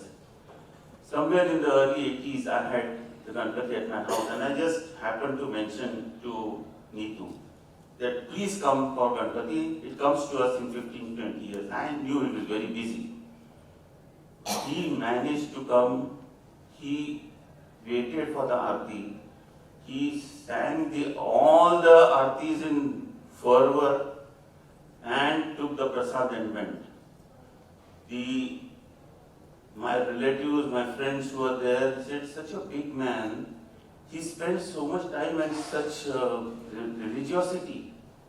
I could answer only one thing, that is NITU. That is what he is. You cannot do anything other than. Once, when I was the secretary of the Honorary Association of Mumbai Hospitals, we received a communique from a new municipal commissioner that all the honoraries are going to be disbanded. The honorary system is going to stop. So we didn't know what to do. At that time, I went to, as secretary, I went to NITU and said, NITU, Gayatri Kar Baba, we have to do something about it. I'm not timing. So he took the phone and he called the Balasaheb. In those days, Balasaheb had a ADC, a Man Friday, by the name of Thapa. And Thapa used to take the calls. So Thapa took the call. This man, he spoke, Thapa, Sarana Fonde, Savana Fonde. So when Manke used to call, the Thapa would run with the phone to Balasaheb. Balasaheb was so, both of them exchanged, pleasantries in the word only. And he said, after the phone he said that nothing, don't do anything. It will be done. And believe me, next day we got another communique from the Municipal Corporation that honoraries are continued and there will not be any discontinuation. And this was all because of just phone call to Balasaheb. Therefore, it was a great shock for me when there was a sad demise of NITU. It was no wonder that Dr. NITU's demise was described by Balasaheb as a Anmol Manik Gela. We have lost the rarest of the rare gems. And this is what NITU was for all of us. Last I can say is that if years can become steps, and if memories can become the lanes, I will be the first to climb and get my dear Nitu back. Thank you very much. Special guest, the 22nd Dr. NITU Mandke Memorial, Dr. Mangeshkar. Thank you, sir, for this bring back those prominent memories. You have truly made this oration special. Thank you for your presence. I'd like to request Alodia, who has been Dr. NITU Mandke's secretary for very many years, to please read the citation before it's handed over to Dr. Dalal to be given to the orator. Would you like to step forward to the podium?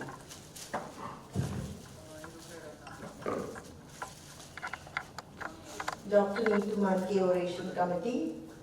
Dr. NITU Mandke had a vision, a beautiful dream of the future of healthcare for our country and its people. Today, we pay tribute to him for his lifelong services to the society. We bestow upon Dr. Prasad Rajhans for his achievements and contribution to the field of emergency medicine the honor of delivering 22nd Dr. NITU Manke Oration, signed by Dr. Jamshed Dalal, Coordinator, and Dr. Mrs. Alika Manke, Chairperson. Lady on stage who's going to talk to you in words that are understandable by everybody all across the world, because she is a multi-talented person. She is Mandar's other half. I stopped saying better half because Mandar doesn't like that. A wonderful wife, and she's been in the consulting industry for over 2 decades, firstly with KDAH, now with TCS, where she consults for international trade clients. To vote of thanks, please welcome Dinanath Mangeshkar.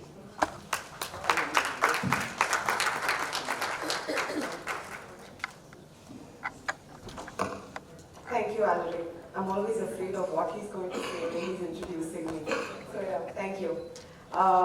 Firstly, I'd like to thank our orator, Dr. Prasad Rajhans. Thank you so much for the phenomenal contribution to the emergency medical services field in India. Like you said, you started with a seed. I don't know if I understood that right. You've grown it to a plant, to a tree, and now a giant tree that gives support or shade to a lot of people. I hope all of us go back with some spark like that in our lives. And an avid fan, follower of Dr. NITU Mandke, as you said. And we're thankful that you followed his footpath of coming back to the country and contributing to the field of medical services in India. So thank you so much for that.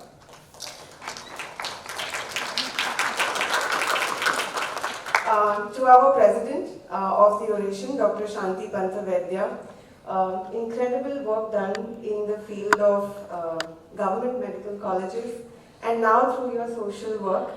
And thank you for candidly sharing how innovative Dr. Mandke was to create an elective OT for him, even if the opportunity didn't exist. So thank you for that. Our special guest, Dr. Tushar Medikar, first in MBBS. I think you set a lot of gold standards. I was lost with the list that Zui was reading for you. I don't understand most of them, but what I did understand is that you are a teacher of teachers in the medical field, and thank you so much for that. 50 years of contribution, and I'm sure you've churned out a lot of brilliant medical students who owe their careers to you through this 50-year journey. To our chief guest, Dr. Madhuri Kanetkar, I salute you, ma'am. I hope you're still there. 39 years in the Indian Armed Forces, the first 3-star woman to have in the Indian Army. I think you,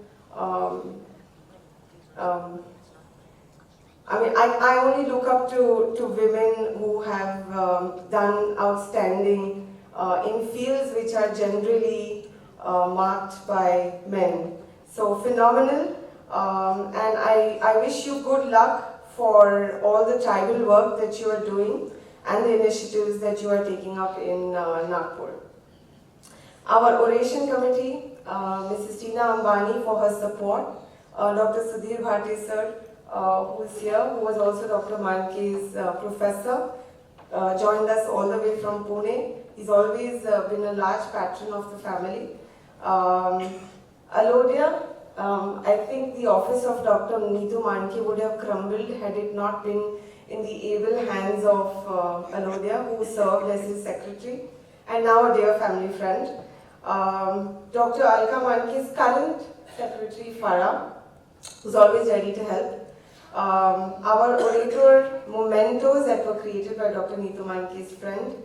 Our guest mementos by Mr. Vineet Kore. Video photography by Trends. Outstanding support from the hospital teams. We have the IT team here that is supported by Mr. Prasad Rajhans. Boardroom arrangements by them as well. And not to mention and not to forget our security head, Dr. Rajesh Sawant, who's also been a strong patron of the Mandke family for the car park, the guest facility management services here for this particular 22nd NITU MANDKE Oration. The fine dining that you, I hope, take benefit of once we're done from here by Sonal Modi and Nasfar. Floral decoration by Mr. Mahendra Maru. How can I forget Alaric Ferns for lending his beautiful voice and outstanding comparing. Not just the first time, the second time, he's been with us right from the first oration. So 22 orations and he's been our voice each and every single time. Last but not the least, all of you here, doctors, family, friends, who always make sure to take time out on a weekend, it's usually on Saturday afternoons, and coming, sitting here and gracing this lovely occasion that we host every year. So with that, I will hand it back to Alaric and we will see you next year. Thank you.